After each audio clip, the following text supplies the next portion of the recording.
Okay, good day, class. This is a recorded session again. So we'll go straight to the previous discussion. Let's review those. So last session we have discussed about criminal investigation and its principles, also those important and key individuals who contributed to criminal investigation.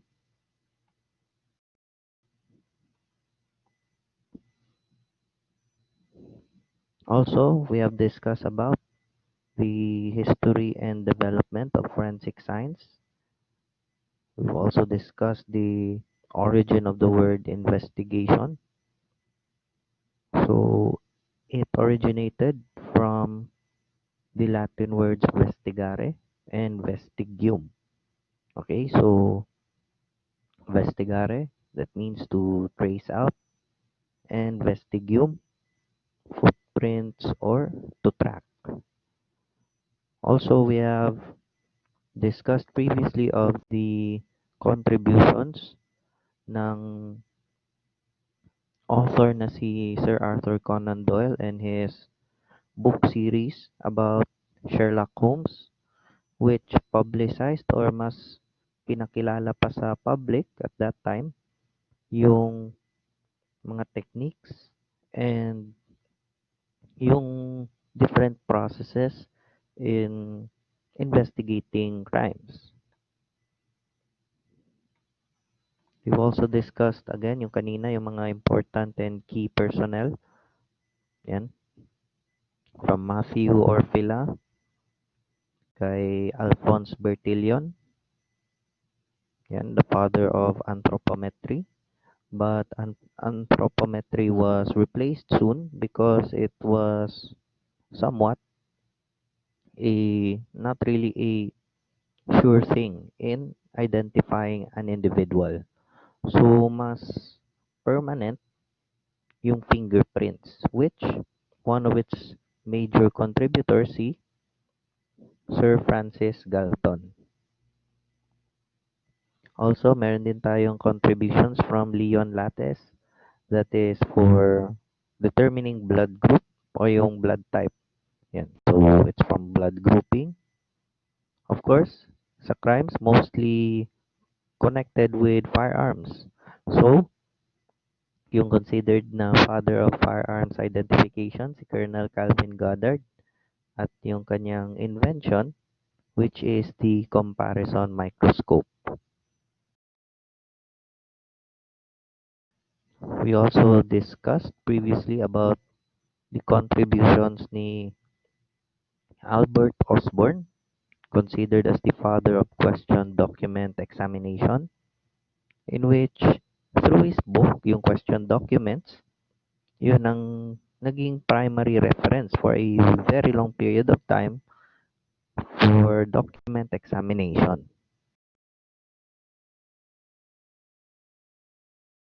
Also, please take note din na itong si Hans Gross, or the father of criminal investigation, through his book, yung Criminal Investigation in German, was one of those key books in which it developed certain procedures and also used different fields of sciences in order to achieve the goal of successfully investigating crimes and apprehending criminals.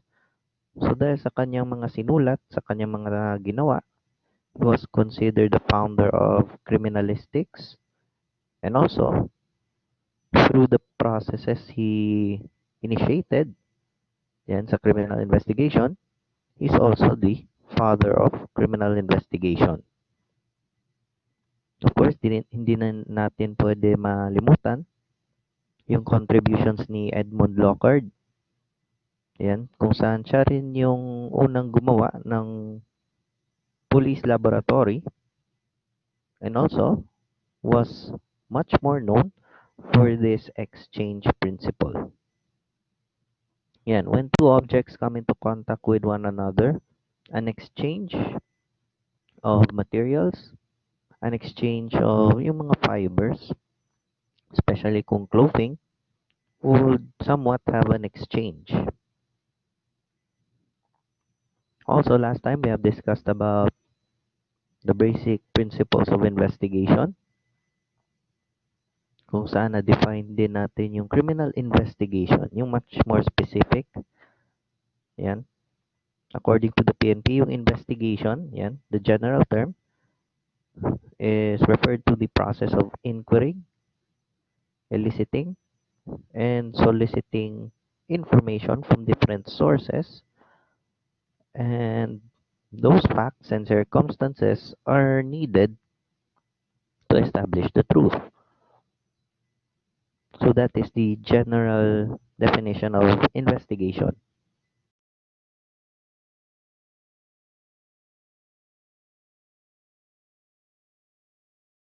So kung criminal investigation naman,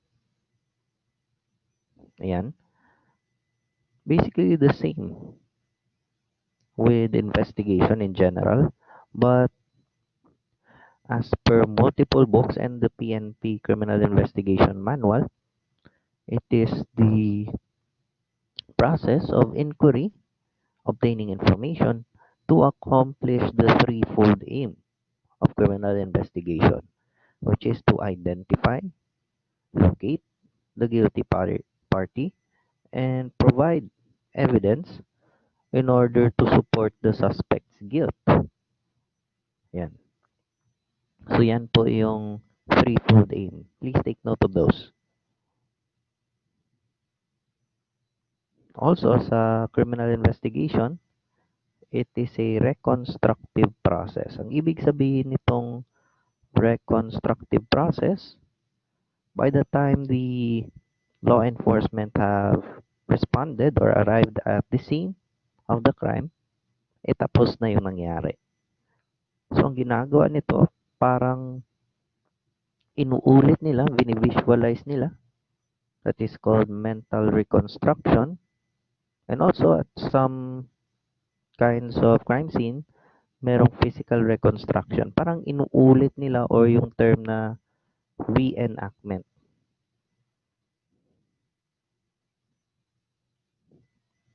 Ang inuulit nila through their minds or physically kung ano yung nangyari sa krimen.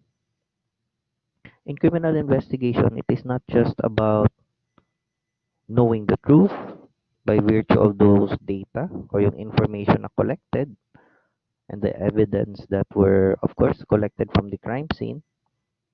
Sa criminal investigation, it is also important for you first to establish that a violation of the law has occurred. So, dapat mapatunayan mo muna kung ikaw yung first responder na merong nangyaring labag sa batas before it would become a criminal investigation. Yan.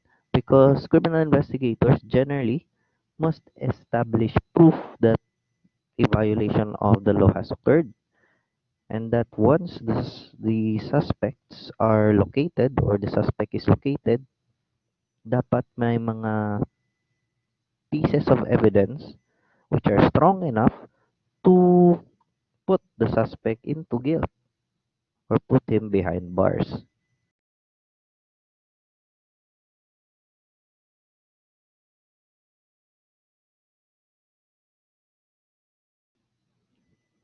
So also previously, we have discussed about the investigative process. So sa investigative process, meron tayong sinusunod na proseso which makes criminal investigation a science.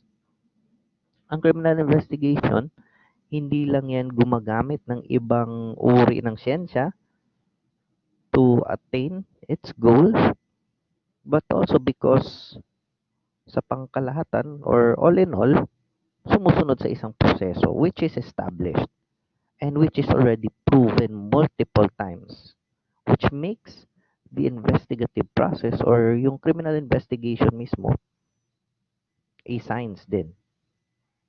Okay? So the investigative process involves the gathering and evaluation ng information and pieces of evidence. Okay? So lahat ng 'yon importante whether maliit na detalye lang 'yan or yung obviously a key component of information, kailangan tinitake note 'yan or nilalagay into consideration because each piece of evidence is important.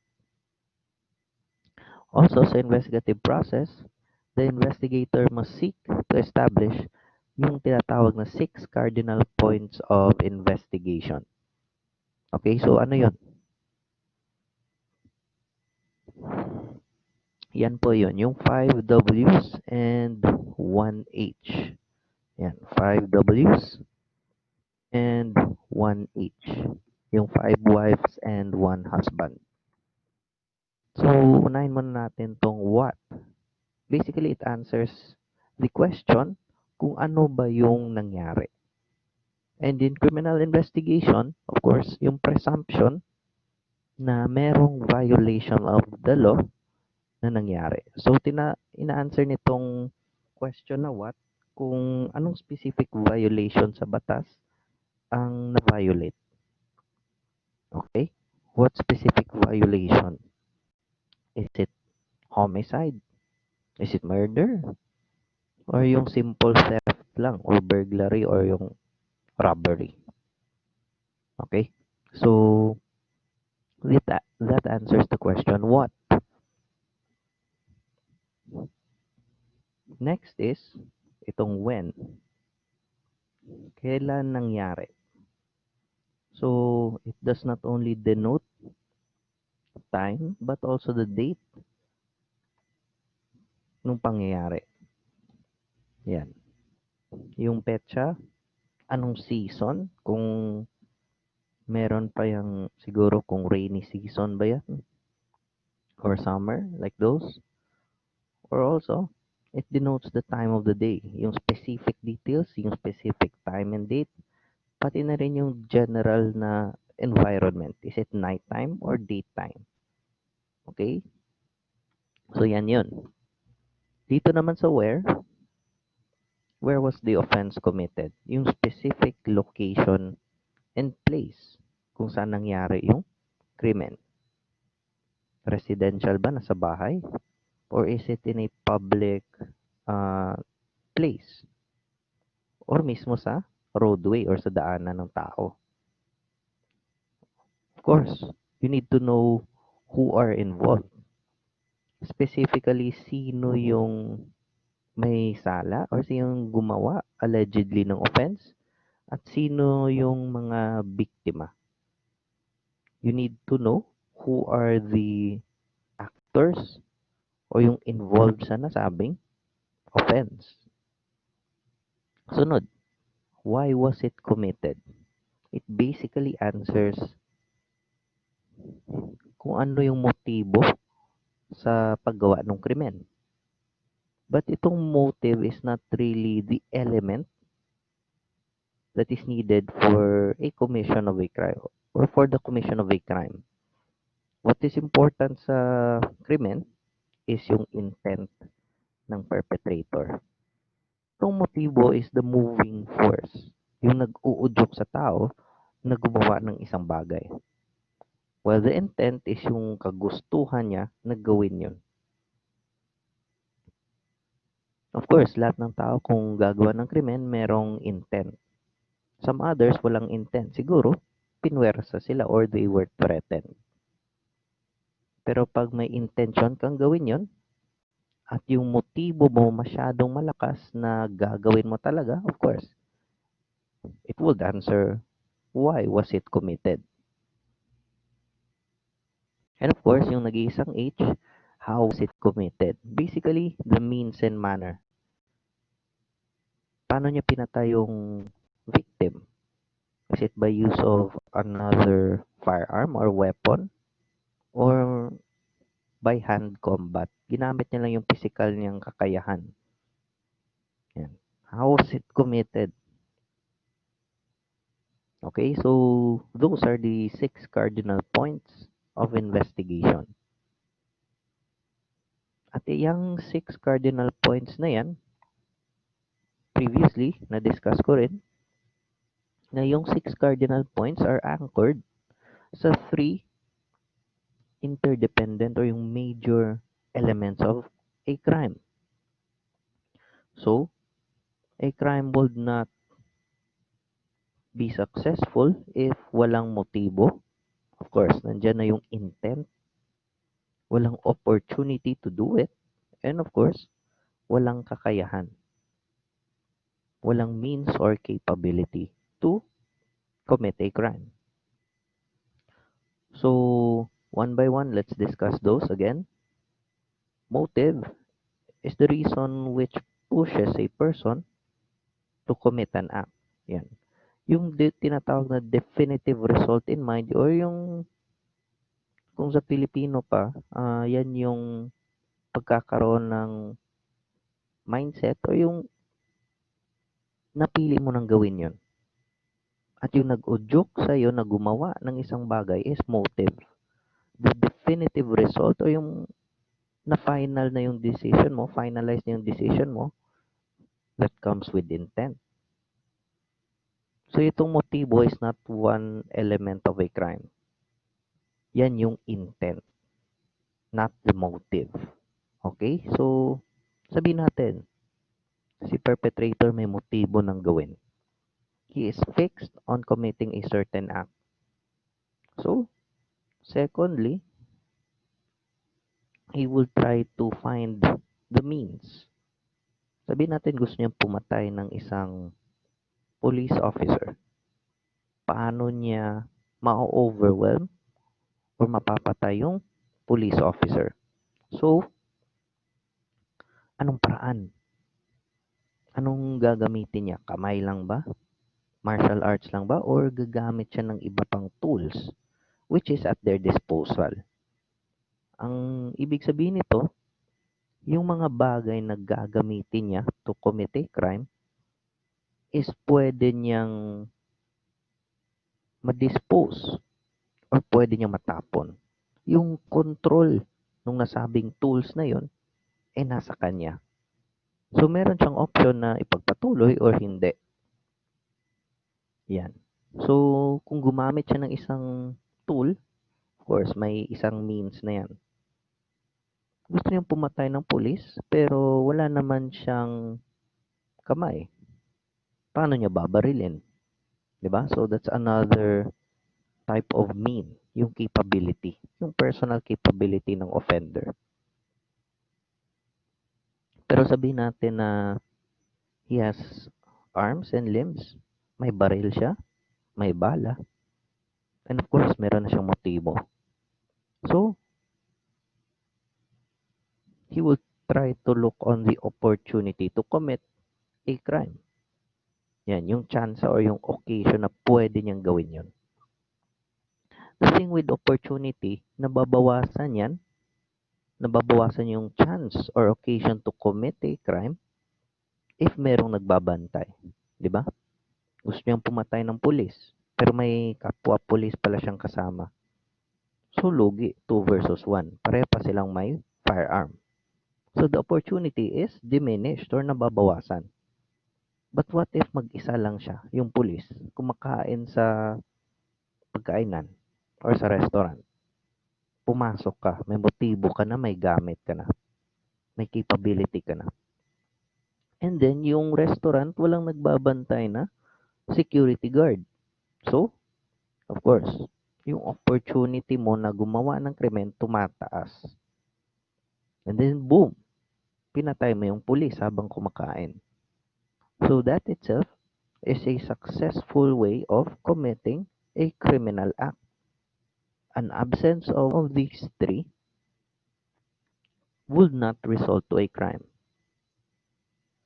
Kahit may motibo siya, or wala siyang means, or wala siyang opportunity gumawa, walang consummated or walang krimen na mangyayari. Again, an absence of one factor would not result into a crime.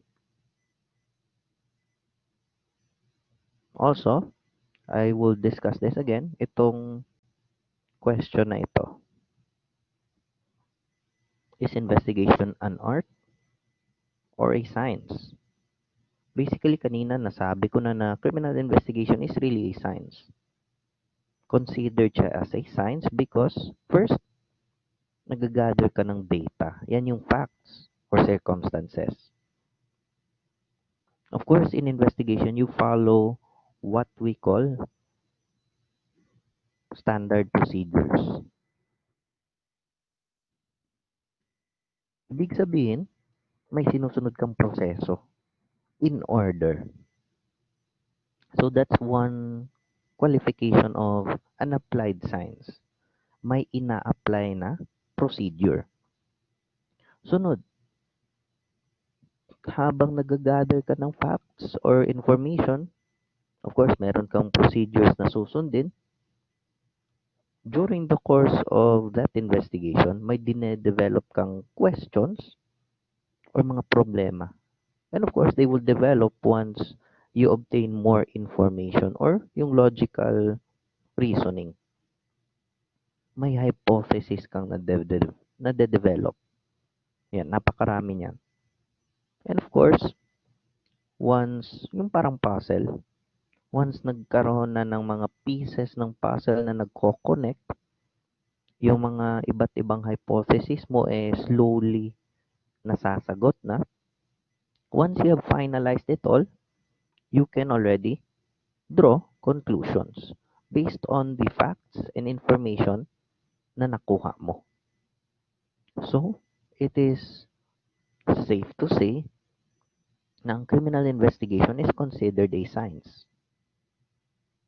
Kasi meron yang developing hypothesis, of course, gathering of facts, following a procedures, and of course, drawing conclusions.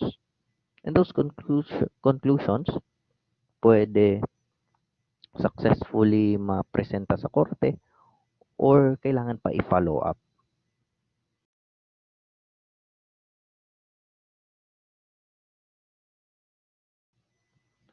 So yan yung investigative processes involved in criminal investigation. You would want to know more information. Kung sino ang mas maraming information, siya ang mas nauna sa investigation. Kung mas may impormasyon or mas may information si kapulisan o yung kapulisan in investigating a crime compared sa mga criminals, of course, mangunguna yung law enforcement. Of course, in crime scene investigation, di ba may crime scene? Yung lugar kung saan nangyari o yung pinangyarihan ng krimen. So, you need to collect those pieces of evidence carefully. And of course, dapat sa pag-collect ng evidence or those pieces of evidence, preserve sila the same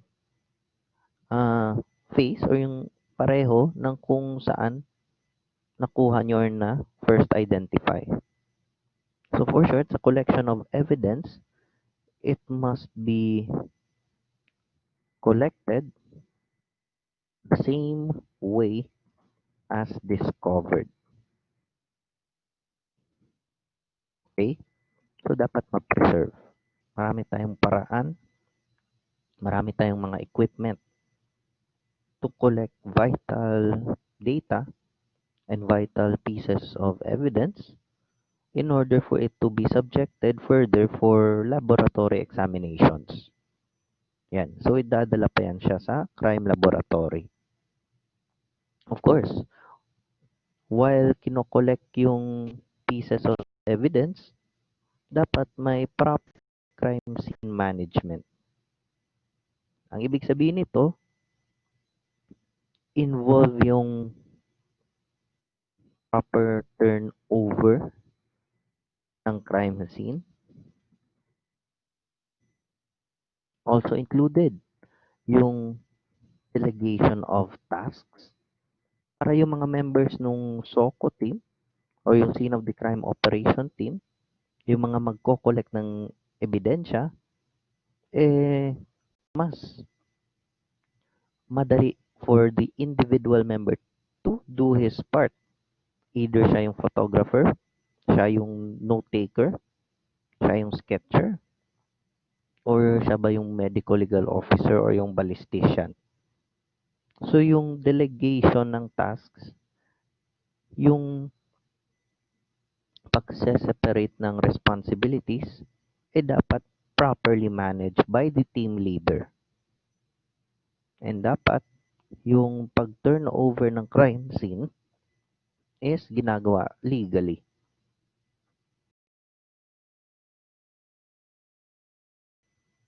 Okay, also, itong investigative interviewing, mainly done by the investigator, pero si first responder yung unang dumating sa crime scene, pwede siyang gumawa ng tinatawag na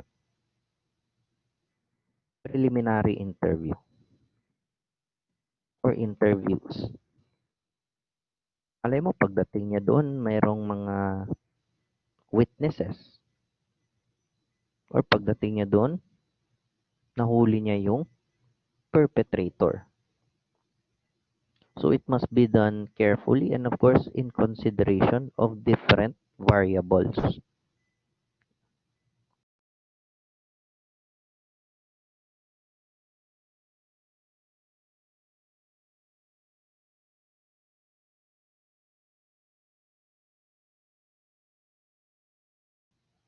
Ito namang informant handling and offender profiling, this is basically part of the information collection or yung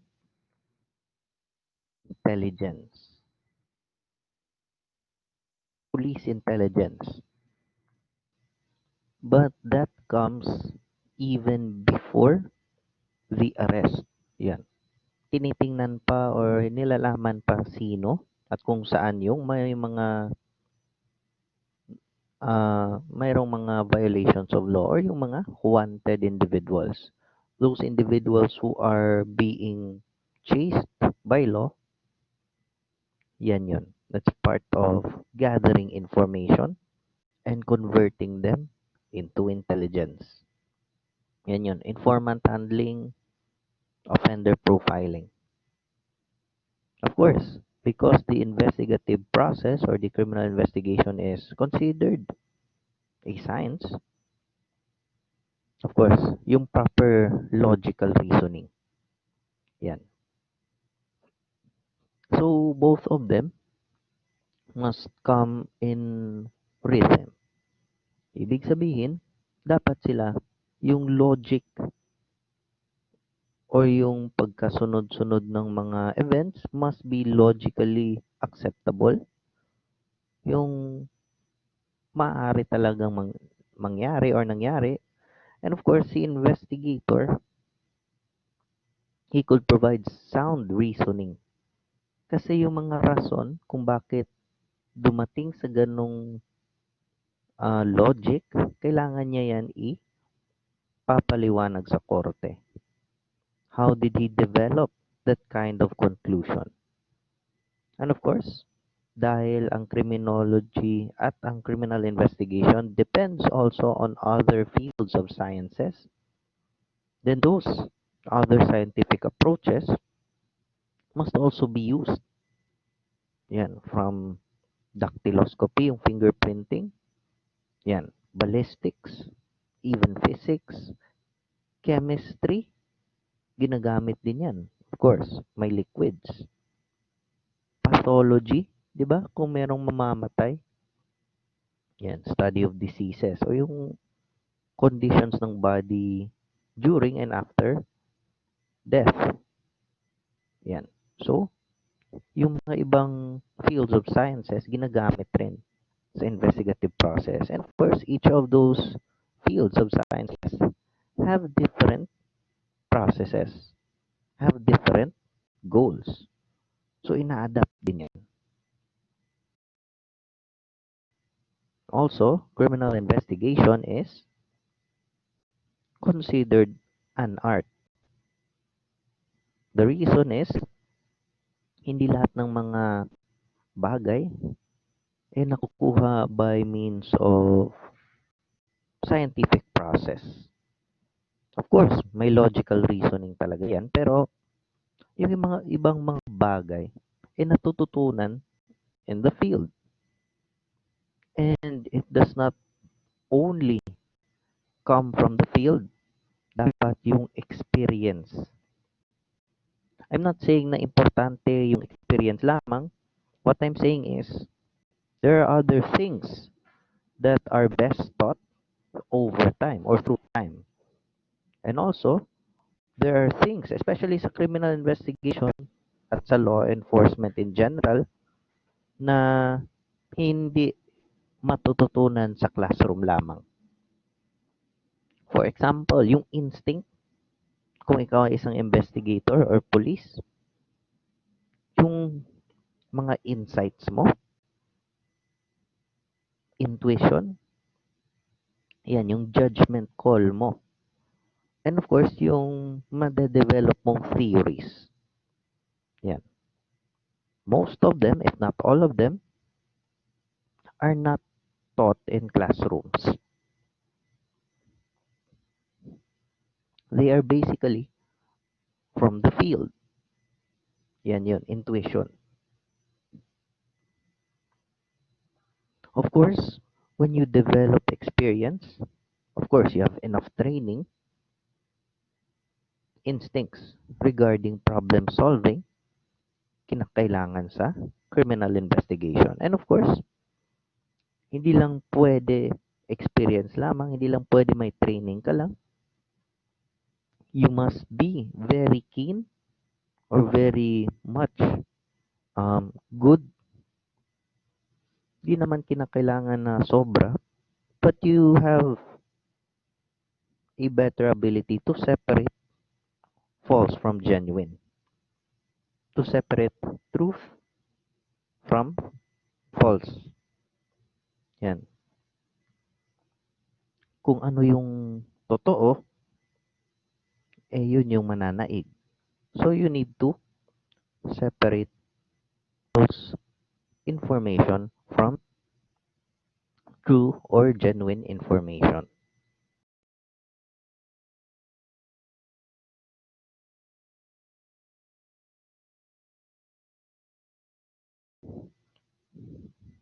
So of course, criminal investigation is considered a never-ending process. Oo, mayroong mga kaso na nalulutas, but in general, hindi na titigil yung paghahanap ng katotohanan.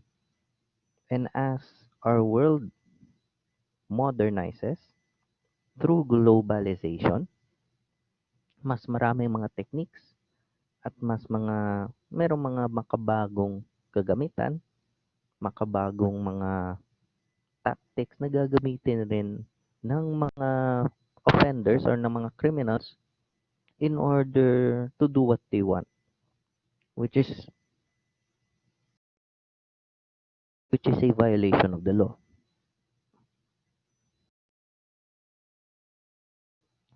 So also sa criminal investigation, dahil nagmo-modernize na rin ang law enforcement, pati na rin yung mga criminal,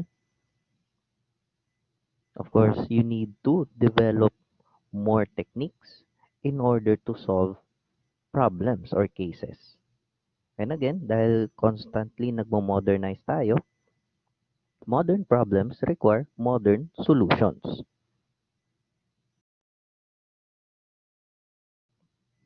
Okay, next.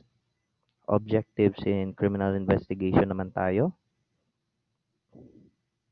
The following are considered the objectives in criminal investigation according kay Kilfeather.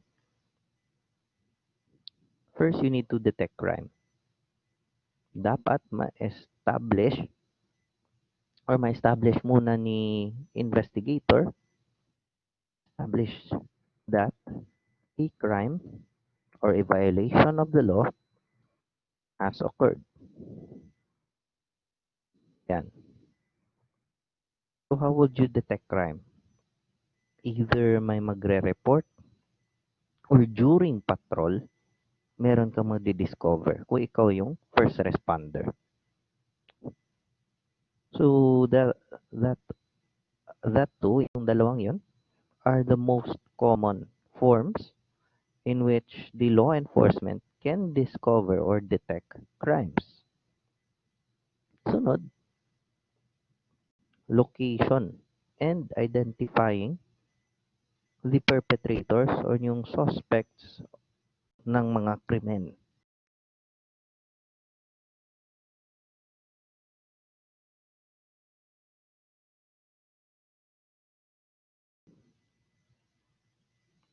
So, how do you locate and identify the suspects?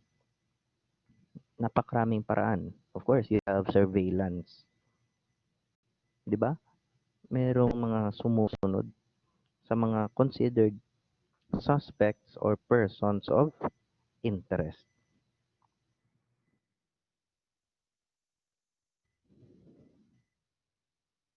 Yan. Yung suspetsado na katong suspected of committing a certain violation of the law. And how would you identify them? Of course, you can use different documents. Birth certificate or yung history niya ng hospitalization or other working places na pinagtrabahuan niya or even mga statements ng mga kamag-anak niya or mga kapitbahay niya at kaibigan niya. And how do you even identify them more? Of course, by locating them and yung tinatawag na mga certain modus operandi nila. Yung mga method of operations na ginagawa nila as one criminal or as a group or syndicate. Okay? Also, in order to complete an investigation, kailangan maaresto mo muna. You need to arrest suspects and put them into custody para pod matubag nila ang ilang mga violations in front of court para din malaman yung katotohanan. Of course, as much as possible, recover stolen property. Kung hindi ma-recover, at least may fine na mabayad in order naman na mabawi at least yung mga property na stolen or destroyed or damaged. And of course, before ipapasa ni law enforcer yan sa prosecutor para mag-file ng kaso, dapat sa preliminary investigation palang daan o yung sa custodial investigation, yan. Yung kasong ipafile nyo kay fiscal or kay prosecutor, dapat airtight. For short, it doesn't have loopholes and also it is considered as sure as possible.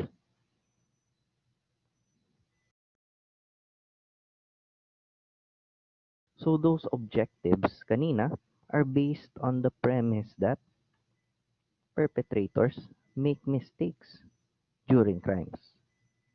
Siguro nagmamadali sila na para maiwasan na maaresto or siguro nagkaroon ng certain occasions na nanlaban yung would-be victims. So yun, merong mga victims na before sila pinatay, nanlaban mo na. And with the suspects not knowing na meron palang naiwan sa crime scene, yun, could be of an advantage sa investigator. He could use those pieces of evidence that were left by the perpetrators in order to locate him and in order to link him or her sa crime scene. Yan, meron kasing mga individuals or mga grupo na siguro habang gumagawa ng krimen, nagpapanik, siguro they were very careless or masyadong confident or ina-underestimate nila yung kakayahan ng kapulisan. Yan. There are some others, mga rare situations na gumawa ng isang violation of law and may mga naiwang mga pieces of evidence because of emotional or mental instability. Yan. Or yung sakit sa pag-iisip. Some others even, siguro dahil sa sobrang kalasingan, intoxicated, yan, may naiiwan or meron silang mga nagawa. Like for example, sa sobrang pagkalasing, naiwan niya yung sapatos niya or naiwan niya yung wallet niya. So, those pieces of evidence that would be left sa crime scene could connect them sa crime scene and also locate them.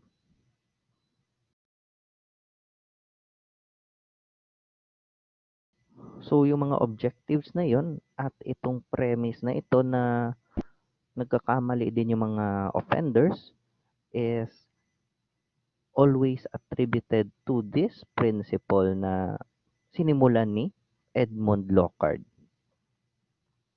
the exchange principle. So yan, yung sinabi ni Edmund Lockhart sa kanyang libro, kahit anong hawakan, apakan, or kahit anong maiwan ng isang individual, whether consciously or unconsciously, sa isang crime scene, it would serve as the silent witness against the perpetrator.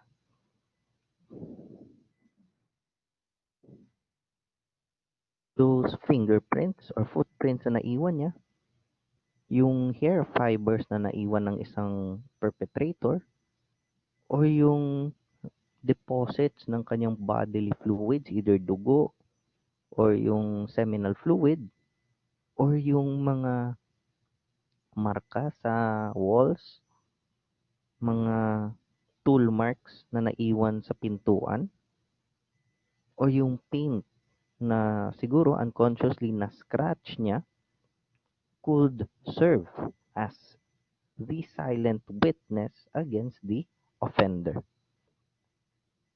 And all of those, as long as it is proven and were examined, could create problems for the perpetrator. Kasi of course, as we all know, everyone or the individual is not perfect. Siguro sa different circumstances during the commission of the offense, nalimutan na niya yung iba pang mga detalye. So, mayroon siyang mga naiwan na mga ebidensya. So, sa exchange principle, everybody leaves a trace.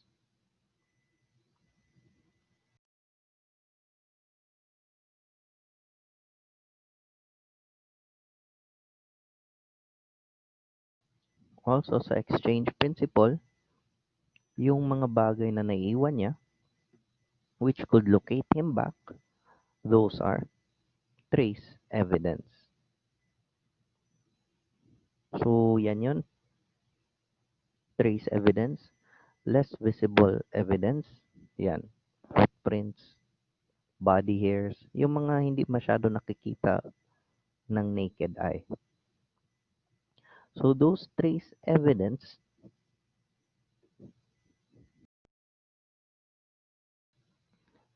yung mga trace evidence na yan could be used to locate him after the commission of the crime.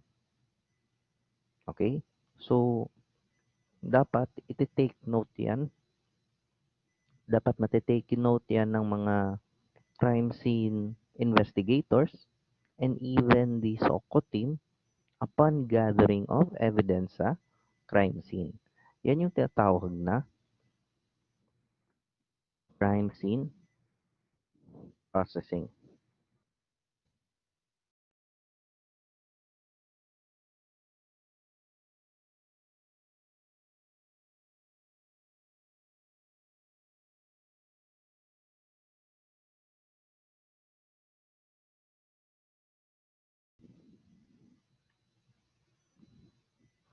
So, a a criminal investigation has the following attributes in order for it to be successful. First, logical sequence is being followed. Sunod, all physical evidence is legally obtained. Kasi ang makukuha mo lang sa crime scene, physical evidence. Yung ebidensyang makikita, maamoy, mahawakan. Of course, those pieces of evidence na mararamdaman mo. Yan. Those that are gathered and felt by the five senses. So, dapat legally obtained and dapat well secured and contained. Sunod, all witnesses are effectively interviewed, not just during the um, custodial investigation, but also during the field interview or yung field inquiry. So, please do not forget, itong field inquiry, questioning yan ng investigators sa crime scene. Of course, merong mga witnesses, possibly. So, kung magtanong-tanong yung mga kapulisan, of course, sa mga tao sa crime scene, they would ask those possible witnesses, field inquiry yun.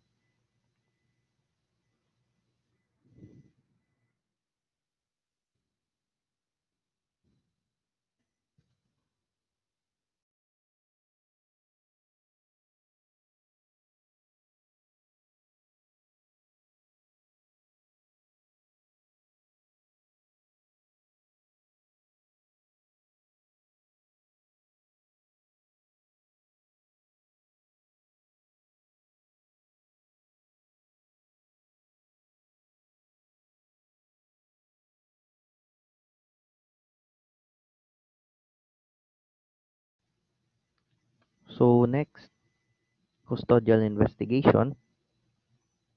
This is the interview or interrogation done inside the police station.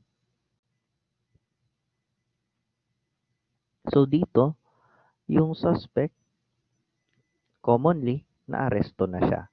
Dinala na siya sa presinto. He was already processed and would be subjected to questioning inside the police station. Yan yung custodial investigation. So, ang pwedeng gawin dyan, of course, kung suspect ka, that would be interrogation. Kung star witness ka or witness,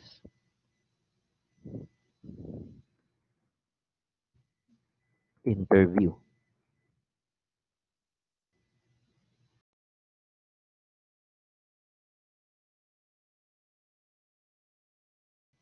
So, that is, of course, connected dito. During custodial investigation, the suspect or suspects during interrogation are legally and effectively interrogated. The same goes with other witnesses sa interview.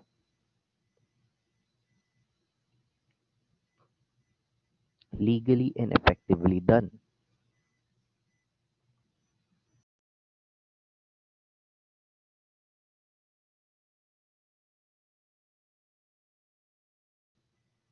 So how would we consider an interrogation or interview legally done?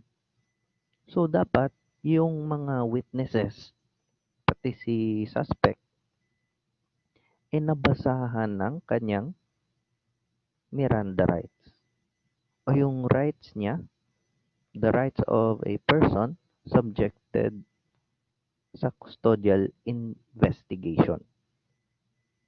So, yung rights na yan, napapaloob RA 7438, rights of an individual under custodial investigation in relation to Article 125 ng Revised Penal Code. Dapat mabasahan mo na siya ng kanyang mga karapatan before interrogation or interview. At dapat, as much as possible, present si abogado. Kasi itong RA 7438, rights of a person under custodial investigation, itong Article 125 is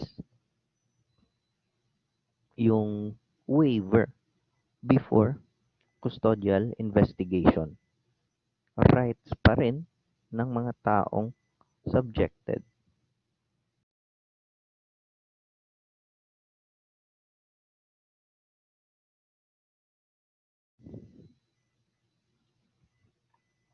Of course, part of investigation is questioning.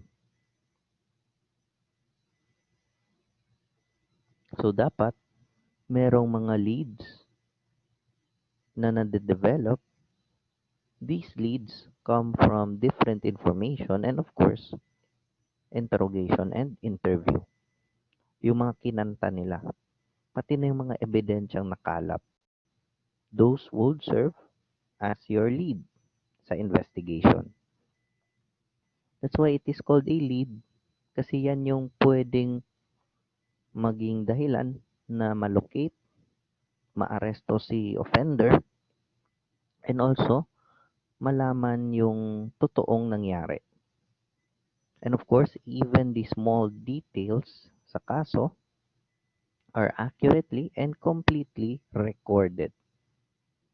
Apil na dira ang interrogation and interview recorded for purposes of court presentation. At dapat lahat ng reports nagawa and they are done legally and properly.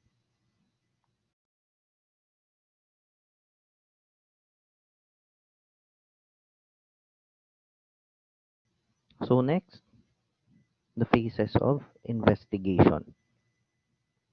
So basically mga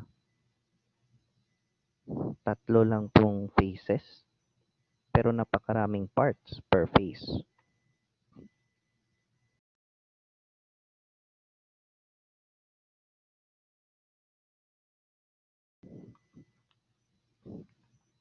So first part is identifying suspects through confession or admission, pati na rin eyewitness accounts.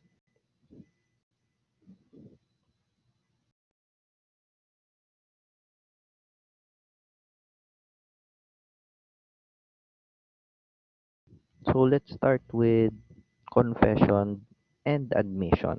There are two different things. When we say confession, ito siya,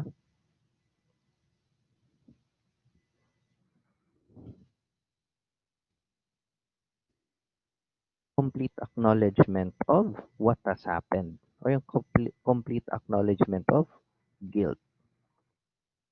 Well, itong admission, may acknowledgement of guilt pero meron pa ring mga detalye na hindi niya isinisiwalat. Okay? So, an admission, pwede judicial admission. When we say judicial admission or confession,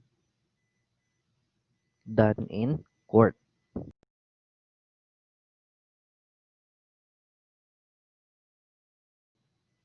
So, when we say extrajudicial confession, it is done outside of court. Of course, understandable na ang involuntary at voluntary confession or admission. Eyewitnesses. So, meron mga tao na possibly nakakita or may alam sa nangyari. They might know the victim or suspect personally. Or familiar sila sa appearance ni suspect or witness. O yung mismo nakakita. So witnesses are either personally seeing the crime or personally knowing the crime or what has happened.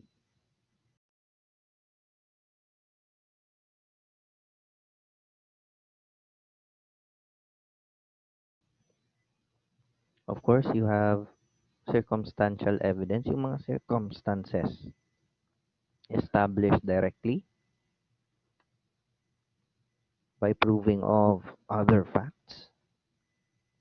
And of course, meron din tayong associative evidence, evidence that will link the suspect to the crime scene. Ulitin ko, associative evidence, evidence that will link the suspect to the crime scene. Ang tracing evidence, those are evidence that would locate the offender. Again, yung tracing evidence or trace evidence, those evidence that would locate the offender. Itong associative will link the suspect sa crime scene. Yan, for example, blood stains. Yan, or footprints.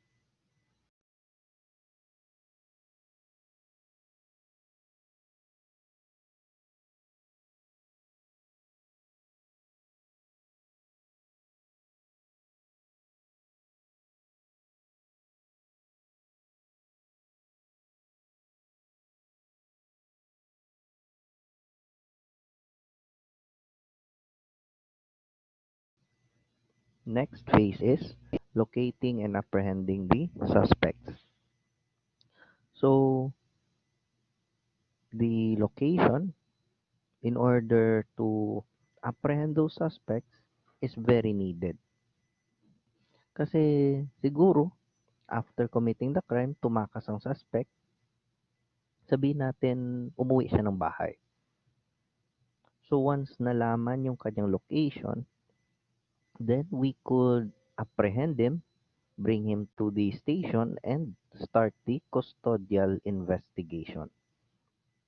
But the danger is, kahit na-locate na natin ang suspect at aarestuhin na natin siya, what if manlaban siya upon apprehending him? Yung aarestuhin na natin siya tapos nanlaban. So, it is a danger for both the police officers, the suspect, pati na rin ang general public.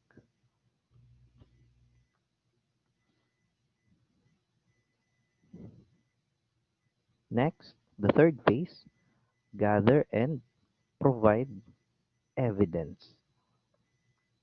So, ang pag-collect ng pieces of evidence, pag-finalize ng lab exam results, are needed in order for them to be presented in court, exhibited in court, and para ma-establish yung guilt ng accused. So, dapat yung investigator competent and qualified to become an investigator. So, sa PNP, currently sa PNP,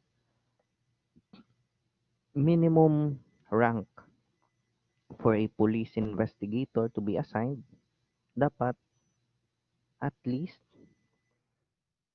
police corporal ang rango. Also, he must be a member of the PNP, obviously. Isa din sa mga qualifications ng isang police investigator he must be a graduate nung kung sa mga non-commissioned officers,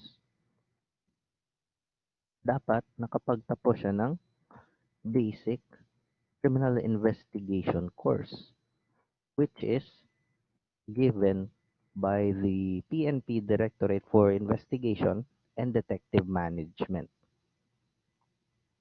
For officers or yung mga commissioned officers from police lieutenant as ang binibigay sa kanilang criminal investigation course is yung IOBC. IOBC stands for Investigation Officers Basic Course. So yan yung mandatory or yung minimum na training. Of course, bona fide member ng PNP, at least police corporal ang rango, and they must be graduate of the required courses for an investigator. So dapat makomplete niya yun in order to become competent. Of course, sa criminal investigation, ang main na information or data is physical evidence. Yan yung main ng mga information or data na kino-collect aside from testimonial evidence. So, yung physical evidence generally found at the crime scene. Yan. So, in collecting physical evidence, dapat sinusunod yung golden rule. So, before yan i-collect, before ang evidence or ang pieces of evidence i-collect sa crime scene, they must be properly documented first. Na photograph na measure na sketch na. And of course, na preserve yung itsura nila at condition the same time when it was discovered. And of course, upon collection, dapat sinusunod yung protocols. Sinusunod yung procedures. And sa lab examination,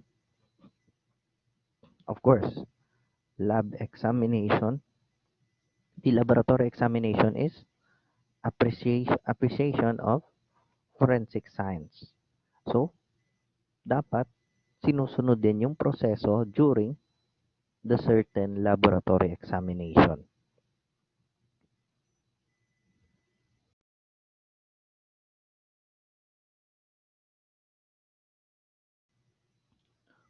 Also included sa phase 3 are the following.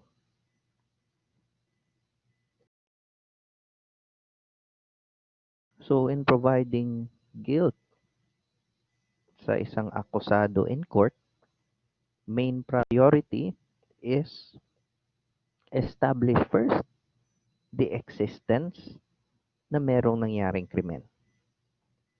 Establish the fact that a crime has existed.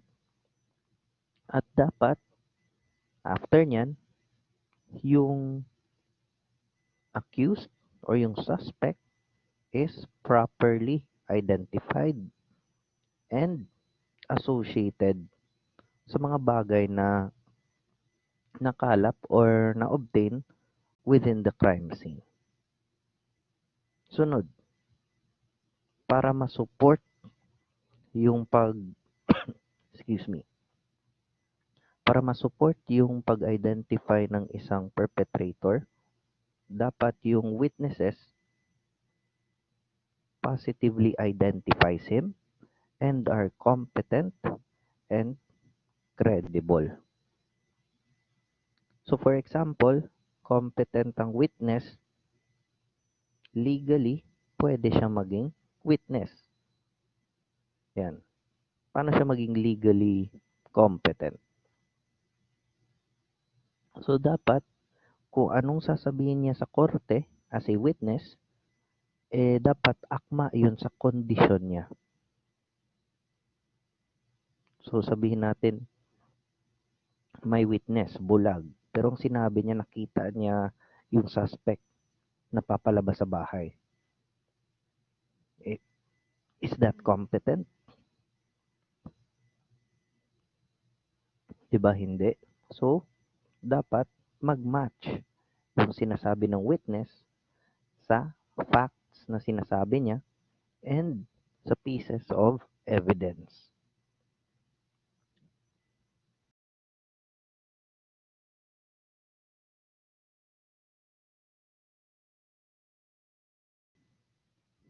Also,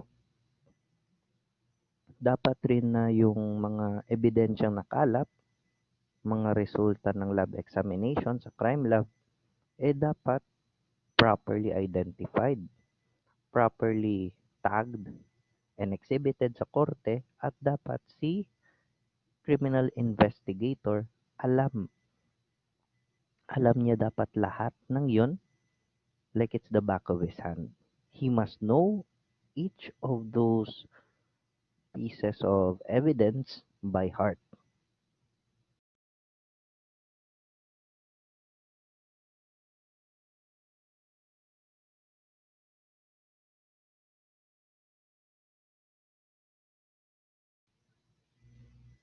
Also, meron din tayong golden hour in criminal investigation. Please take note, naka-highlight na first 72 hours of not just a murder or kidnapping, but basically of any crime. So the golden hour of criminal investigation is 72 hours, in which within the first 72 hours, ito na yung sinusunod. Because the golden hour is the most crucial time for the investigator to collect pieces of evidence and information, dapat yung mga actions na ginagawa niya during that period, ginagawa niya yun with safety. And of course, mapoprofile na niya or malalaman na niya somehow yung location ng isang offender or nung offender ng nasabing krimen. So most police actions during the first 72 hours would be critical for the investigation as a whole. Kasi kung hindi yan maggagawa ng tama sa first 72 hours, hindi malolocate at ma-apprehend within the first 72 hours, then yung kaso or the crime itself could drag along for a longer time. And of course, kung mas mahabang panahon na nasa labas yung suspect, mas marami pa siyang pwedeng ma-biktima.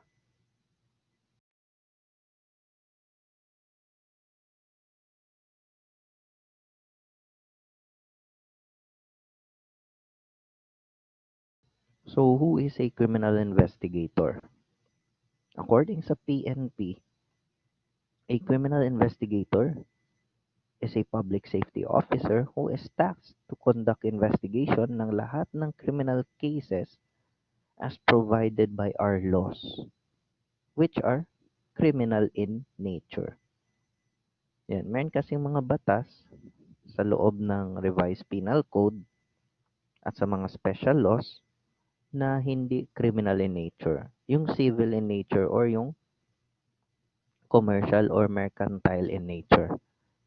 So, basically si criminal investigator, those crimes lang or violations of laws, of our laws that are criminal in nature. And of course, dahil criminal investigator siya, well-trained, well-disciplined, and sufficient yung experience. And of course, one key element being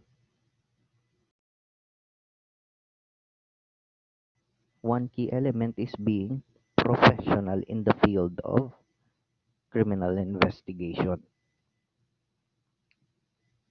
So, dapat ginagawa niya yung trabaho niya with professionalism.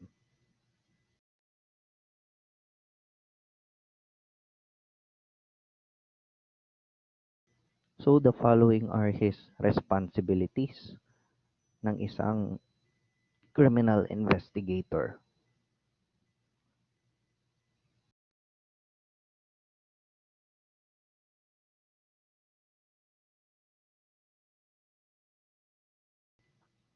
So, nasabi ko na yung iba kanina. Yan. Establish that a crime has been committed. Determine if yung krimen within his jurisdiction. For example, may nangyaring krimen sa Bukidnon. Obviously, hindi na yan concern ng investigator dito sa Davao.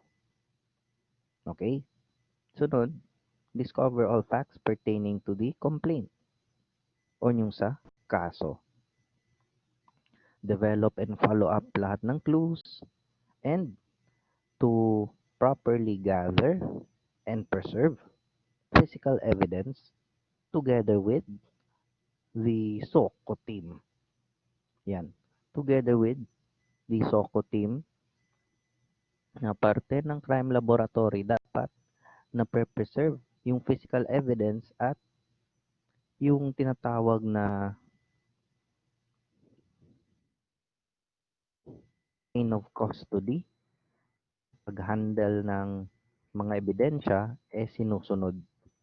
Kasi kung mababiolate itong chain of custody, haharap ng administrative cases si investigator, pati na rin si lab technician o yung member ng SOCO team. Of course, as much as possible, recover stolen property, and one of the most crucial na responsibility niya is identify the perpetrator na tama. At yung mga innocent, ma-eliminate. Or ang pasabot, yung mga suspected individuals na totoo namang inosente, ma-eliminate from being a suspect. And positively and properly identify the perpetrator.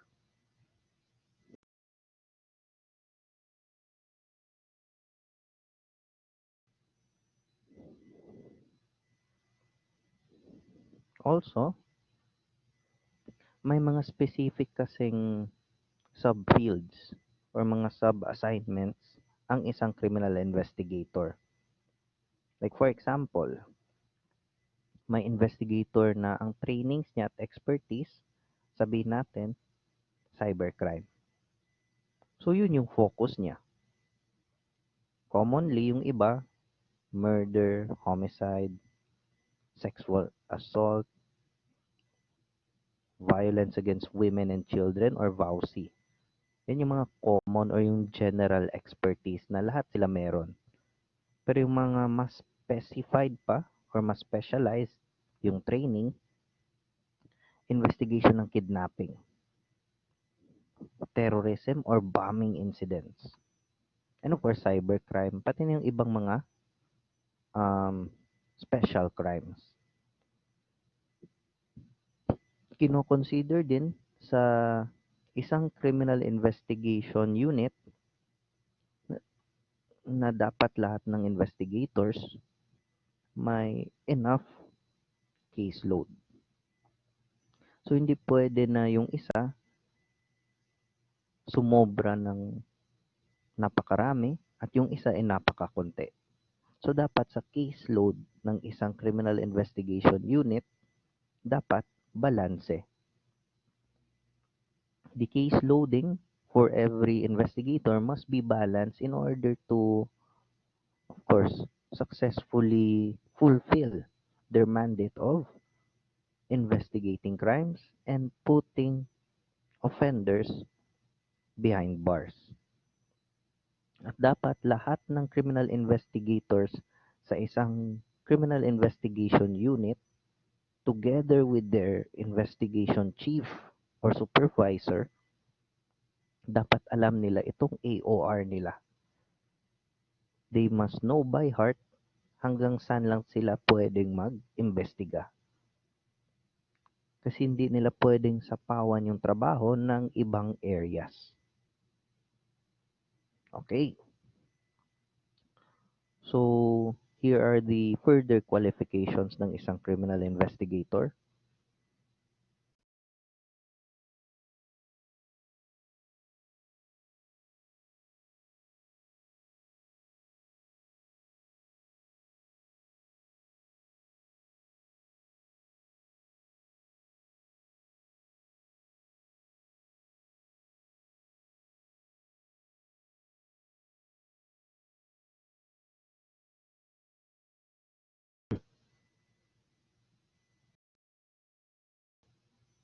So, qualifications of a criminal investigator, again, graduate siya ng 4-year baccalaureate degree, bona fide member ng PNP, yan, graduate na siya ng basic course, field training program, yan, yung BISOC, you will know about that soon, hopefully. And also, dapat si criminal investigator have the rank of at least police corporal, yung dating PO2 for non-commissioned officers. And for commissioned officers, yan, at least police lieutenant or yung dating police inspector. At dapat graduate sila or nakatapos sila ng criminal investigator course and investigation officers basic course. Lahat ng yan trainings provided by the national headquarters ng PNP. Okay? So, ang nagko-conduct nyon is yung opisina ng PNP, one of its directorates, ang DIDM, or the Directorate for Investigation and Detective Management.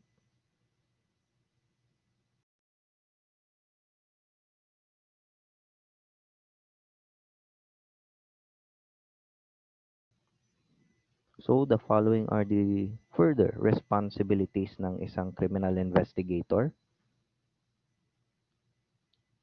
Responsibilidad nilang i-address lahat ng steps ng investigation procedure and dapat i-consider nila yung legality ng bawat step na kanilang gagawin.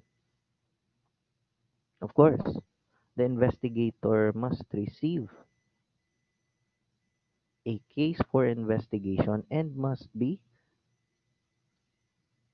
personally responsible for the said case or yung for the said commission of a crime. So, he must be personally responsible of the following. Yan. He must be thoroughly familiar sa initial report.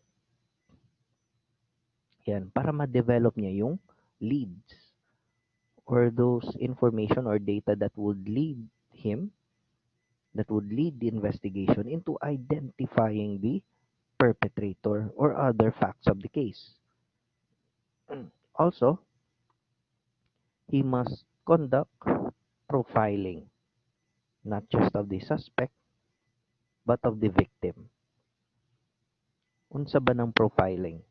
So, profiling, diyan nilalaman yung background information either ni suspect, ni victim, or even the witness. Pangalan niya, sino mga kamag-anak niya as much as possible, asan ba siya connected, nagtatrabaho ba siya, Pilipino ba siya or hindi, meron ba siyang previous cases, asan ba siya nakatira.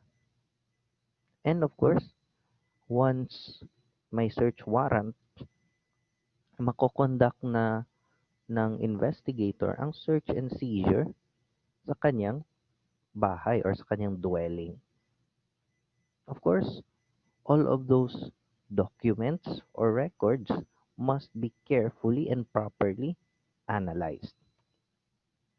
Even their mobile phones, if connected yun sa kaso na meron, or yung kaso at hand, then the records from their computers or even their mobile phones are exploited or kinukuhanan ng critical data. What if during the commission of the crime, may CCTV na gumagana at na-identify si perpetrator at victim? So, nire-retrieve yung footage. The same goes with retrieving important files from the computer and mobile phone ng either suspect or ng victim. Of course, meron pang ibang mga sources of information from the National Agency Check, the NAC, and the Local Agency Check. Yan, or LAC. So we'll describe them one by one. So this National Agency Check, these are sources of personal information from national agencies. Yan. NBI clearance. Kasama yan.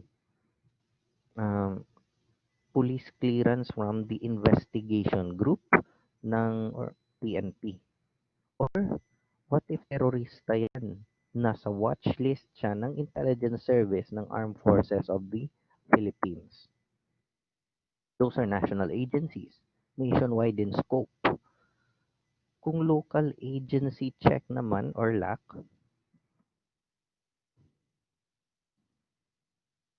pwedeng kunan ng information towards a suspect or a victim from these following local agencies. Yan. Yung local police clearance, yan. Pwede yan. Court clearance, hanggang sa regional trial court. Also included, mayor's permit or mayor's clearance. And of course, yung pinaka-basic, yung barangay clearance.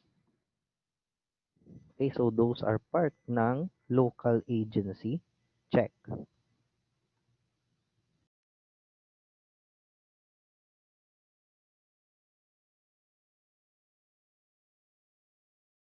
So also included sa responsibilities ng criminal investigator, evaluating pieces of evidence collected sa kaso, especially during collection sa crime scene.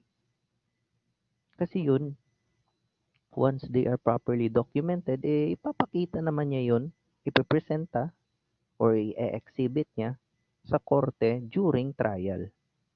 So dapat makita rin niya at ni judge yung original na estado ng crime scene at ng mga ebidensyang nakalap. And of course, one of the responsibilities ng criminal investigator, what if yung kaso hindi lang affected ang isang area? What if affected din ang ibang areas or jurisdictions? So, si investigator would coordinate with other police units or other agencies from other areas of operation or other jurisdictions. Kasi baka meron din siyang ginawang krimen si suspect sa kabilang lugar or sa ibang lugar. In order to establish if meron bang ginamit na modus operandi kung si perpetrator. And of course, all other legal needs or procedures dapat dinedetermine na at ginagawa ni criminal investigator.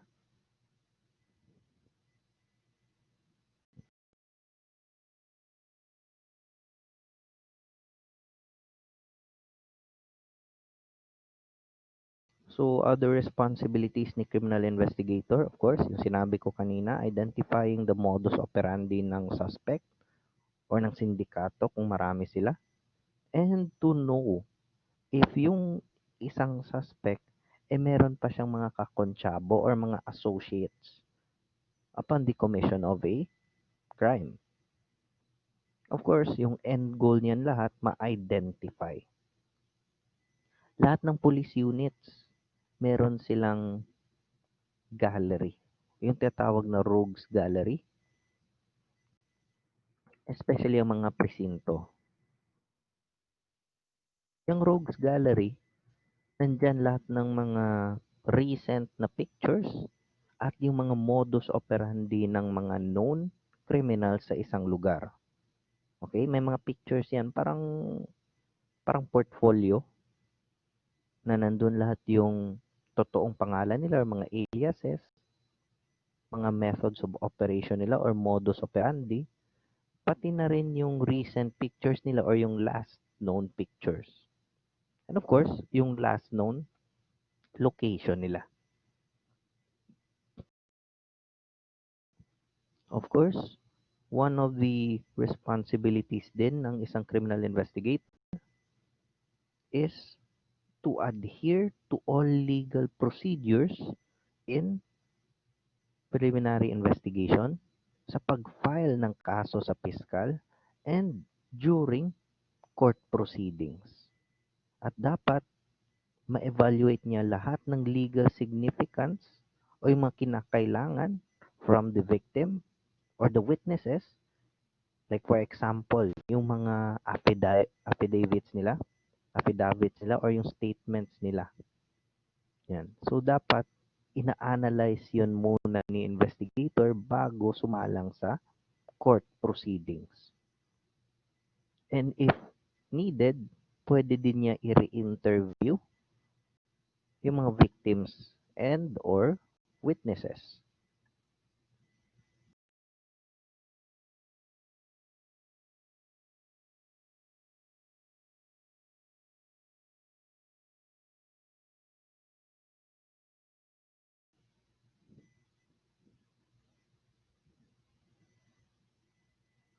Yan. Also, kasama rin sa responsibilities ng criminal investigator is to collect additional evidence if needed. Or merong mga ebidensya na hindi nakalap sa initial na crime scene processing ng SOCO team at baka nakuha niya ulit or nakuha niya once bumalik siya sa crime scene. Yan. Maybe those pieces of evidence siguro sa sobrang liit na overlook. Yan. And also, attempting to identify and arrest a suspect based on reviewing all of the facts, mga statements, mga circumstances, at yung mga ebidensya na connected sa kaso or relevant to the case. Yan. So, importante yan na gawin at makonsider ni criminal investigator.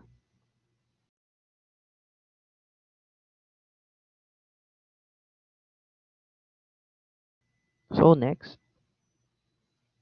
these are the essential qualities of an effective criminal investigator. So, ito yung somehow mga ideal characteristics na meron ang isang criminal investigator.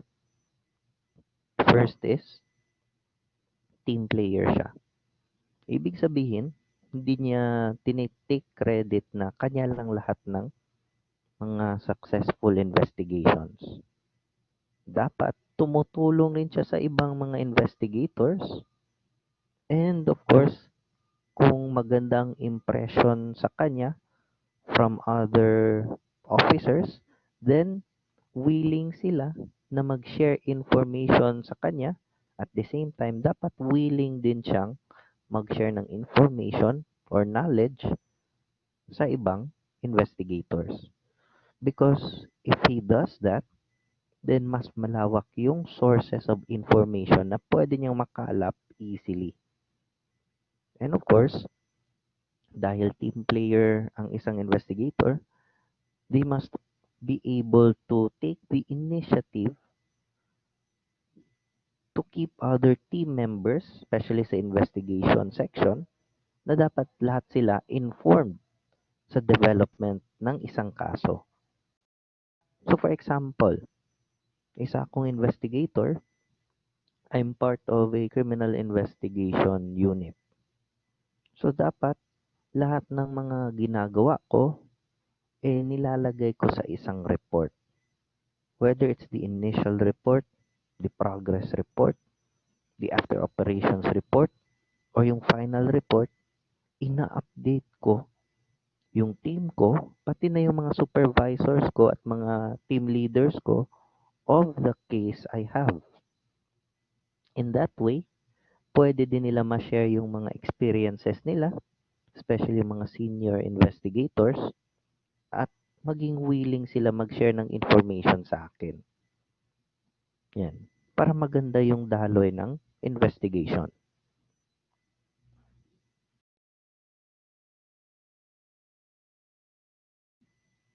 Next, an investigator must be able to have good communication skills.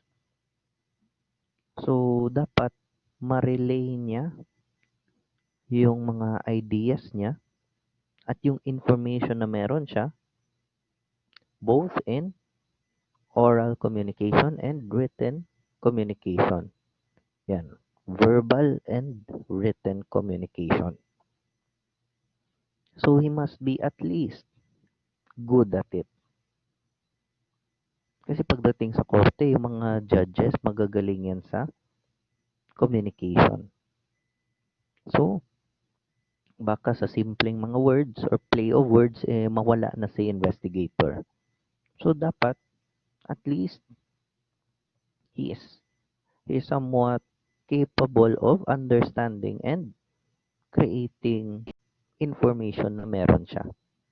He can speak well. At the same time, he could write as well. Yung understandable at maintindihan ng tao. At maintindihan din niya.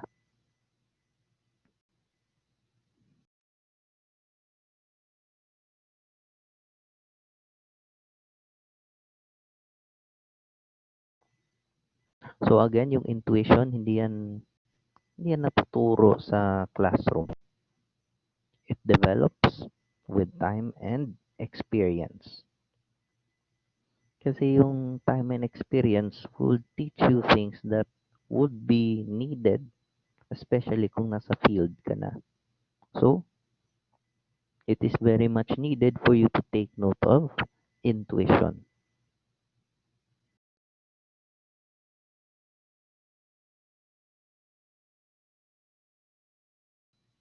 Of course, the criminal investigator must be having a good street knowledge, especially sa kanyang area of responsibility. A criminal investigator should be knowledgeable ng environment niya at yung rami ng tao sa kanyang area. And of course, dapat alam din niya anong characteristics ng area niya. Is it yung downtown or yung patag? Or is this area part of a mountainous region? And of course, he must be able to know the kind of people he would be dealing within his area. Para naman makadevelop siya ng mga tao na through good communication and good relationship, pwede silang maging source of information niya sa mga nangyayari sa isang lugar. And how can he use his environment as a source of information? Yung good rapport. Ano yung good rapport? Good relationship towards others.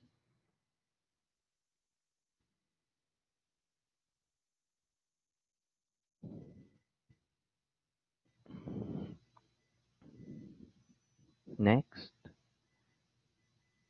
one of the essential qualities is to have not just good but great observation skills.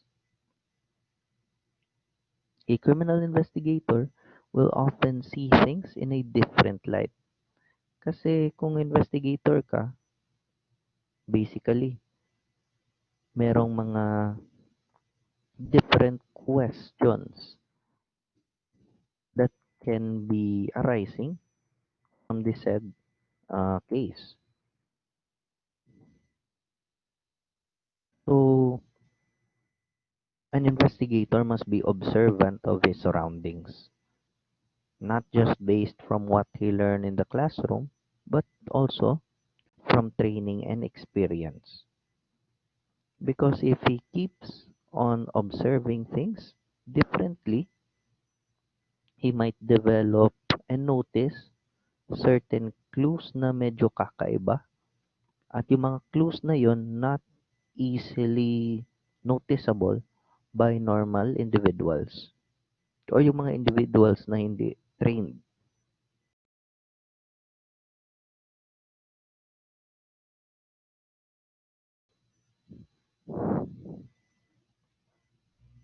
So if you're an investigator,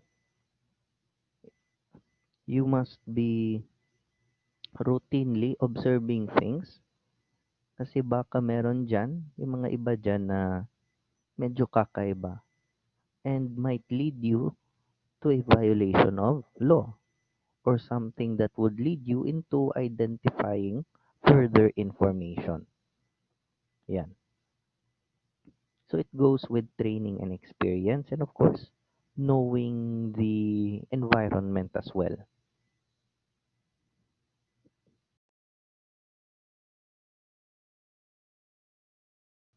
So other essential qualities of an effective criminal investigator is found also sa mga books and yung dun sa mga presentations na sinend ko.